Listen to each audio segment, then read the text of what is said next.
Mapagpalang araw po sa ating lahat. Ako nga po pala si Andrea Jen Agner at welcome po sa aking 365 Daily Devotion ni Pastor Russell Ocampo, Seminar Edition. At ngayong araw po ay September 2, 2025 at ang topic po natin ngayong araw ay Scripture.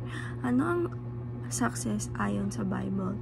And yung Scripture po natin ngayong araw is Joshua 1 verse 8. And sabi po dito sa ating concept na Scripture refers to the sacred writing of the Old and New Testament, historically recognized as the very Word of God in written form. Scripture is God-breathed, infallible, inerrant, and the supreme authority for faith and life. According to Joshua 1 verse 8, true success and lasting prosperity flow from meditating on God's word day and night and being careful to obey everything written in it.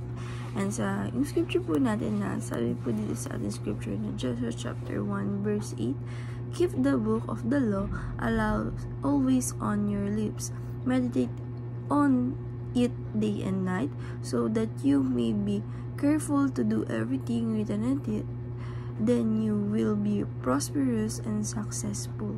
Sa Tagalog po, ang aklat na ito ang kautusan na huwag aalisin sa iyong bibig, kundi ito ay iyong pagbubuhay-buhayan araw at gabi, upang iyo'y mas sunod ang ayon sa lahat ng kasulatan dito, sapagkat kung magkagayoy iyo'y iyong pagiginhawain ang iyong lakad at magtatamo ka ng tagumpay.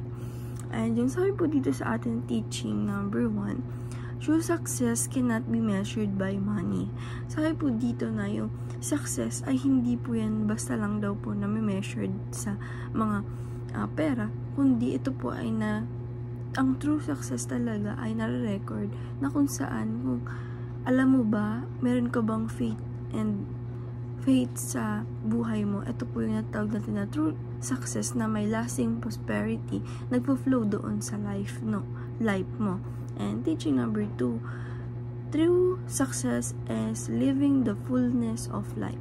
Sabi po dito na yung true success is yung kapag ginagawa mo sa buhay mo or sa sarili mo na binubuhay mo talaga yung sarili mo into fullness.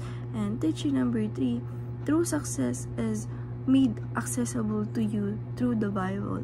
Sabi po dito na yung totoong success is talagang ginawa ng ating Panginoong Diyos na kaya natin siya, makakamit natin siya, na accessible siya para sa atin, gamit-gamit yung Bible na nandun yung mga scripture na binigay niya. And application number 1, reject the belief of that money defines success.